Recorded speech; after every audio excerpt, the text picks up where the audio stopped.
লায়লি মজনু এমন দুটি নাম যা শোনার পর আপনার নিজের অজান্তে মনের গহীন প্রান্তে দুঃখ অনুভূত হয়, কষ্ট অনুভূত হয়।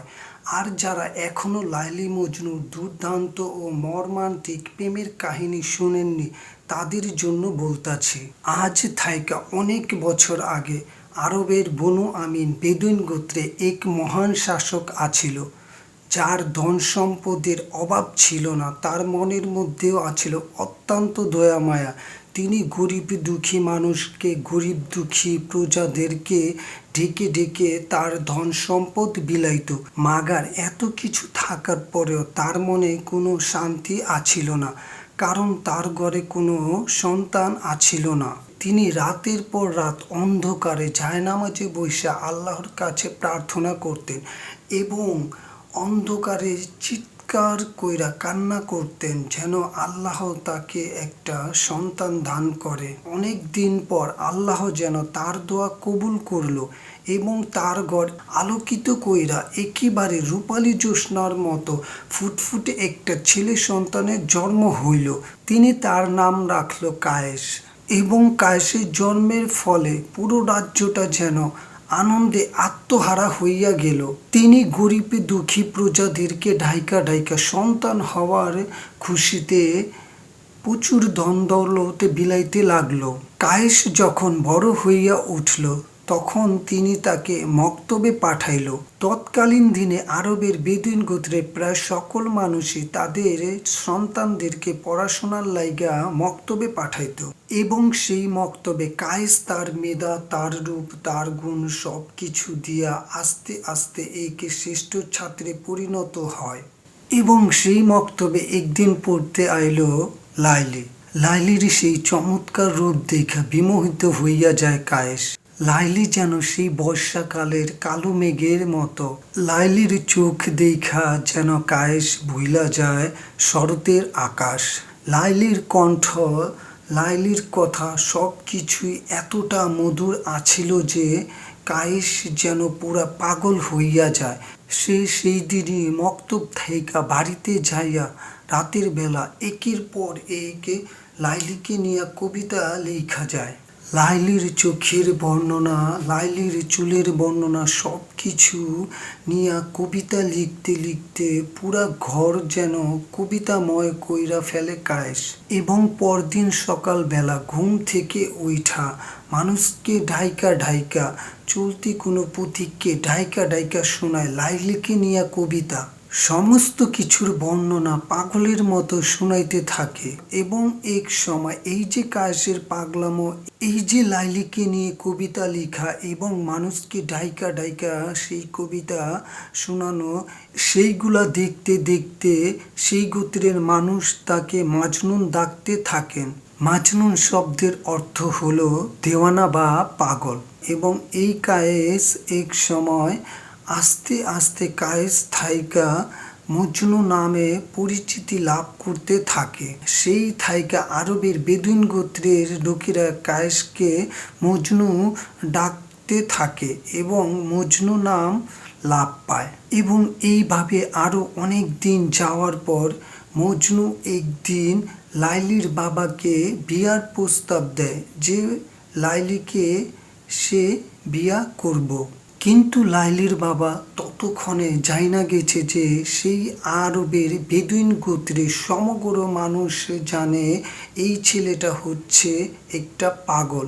সে লায়লিকে নিয়ে সে কবিতা লেখা লেখা মানুষকে কবিতা শোনায়। এই পাগলের কাছে সে তার মেয়েকে বিয়া দিতে চায় না এবং এক সময় তিনি তার মেয়েকে গোপনে এক ধনী ব্যবসায়ীর কাছে বিয়া দিয়ে দেয়। সেই খবর পাওয়ার পর উন্মাদ হইয়া যায় মজনু। দুঃখ কষ্ট যন্ত্রণা নিয়া সে তার পরিবার, সমাজ, গোত্র, আরবের বেদুইন গোত্র সব কিছু ছাইরা চইলা যায় জঙ্গলে।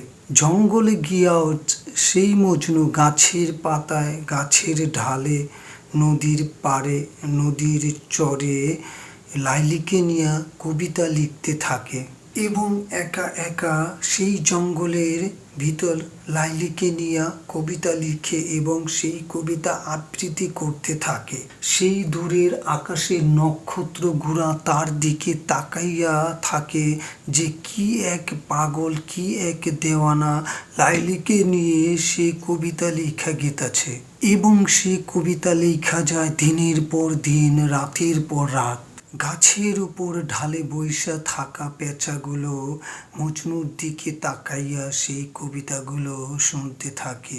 জঙ্গলের অন্য অন্য প্রাণীগুলো যেন তার কবিতাগুলো শুনতে থাকে এবং ভাবতে থাকে, আহা কি এক পাগল লাইলির জন্য এই মজনু।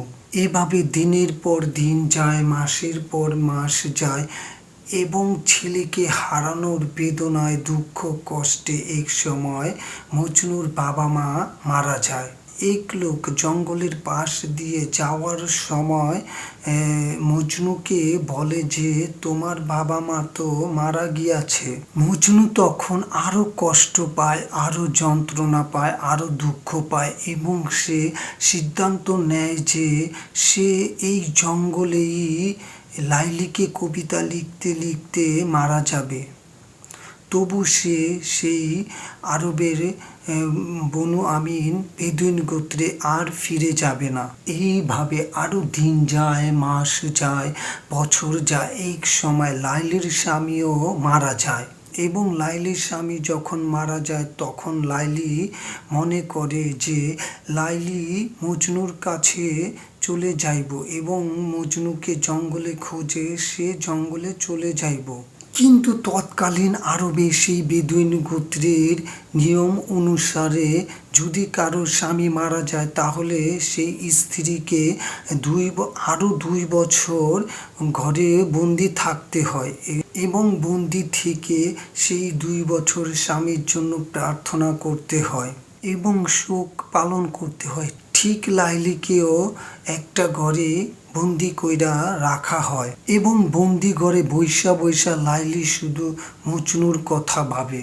লাইলি মজনুর জন্য কাঁদতে কাঁদতে চিন্তা করতে করতে কোথায় আছে সেই মজনু, জঙ্গলের কোন জায়গাটায় গেলে মজনুকে পাওয়া যাইব এবং সে কিভাবে যাইব, এইসব চিন্তা করতে করতে এই যে একটা দুঃখ কষ্ট যন্ত্রণা বেদনা লাইলিকে তিলে তিলে মৃত্যুর দিকে নিয়ে যায় এবং এক সময় লাইলি মজনু বলতে বলতে চিৎকার করতে করতে এক সময় মারা যায়। লাইলিকে যখন কবর দেওয়া হয় তখন এক লোক দৌড়ে গিয়া মজনুকে জঙ্গলে খুঁজে বের কইরা বলে যে তোমার লাইলি তো মারা গিয়েছে। মজনু তখন সেই জঙ্গল থাইকা চিৎকার করতে করতে লোকালয়ে ফিরে আসে লাইলিকে দেখার জন্য। ততক্ষণে লাইলিকে কবর দেওয়া হয়েছে একটা গাছের নিচে। মজনু তখন সেই গাছের নিচে যাইয়া লাইলি বলতে বলতে চিৎকার করতে করতে মজনু সেই কবরের উপর পড়ে লাইলি বলতে বলতে চিৎকার করতে করতে কাঁদতে থাকে।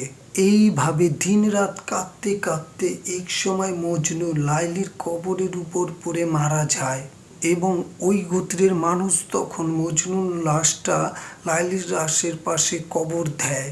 এইভাবে এক করুণ কাহিনীর ভিতর দিয়া সমাপ্ত ঘটে লাইলি মজনুর জীবন।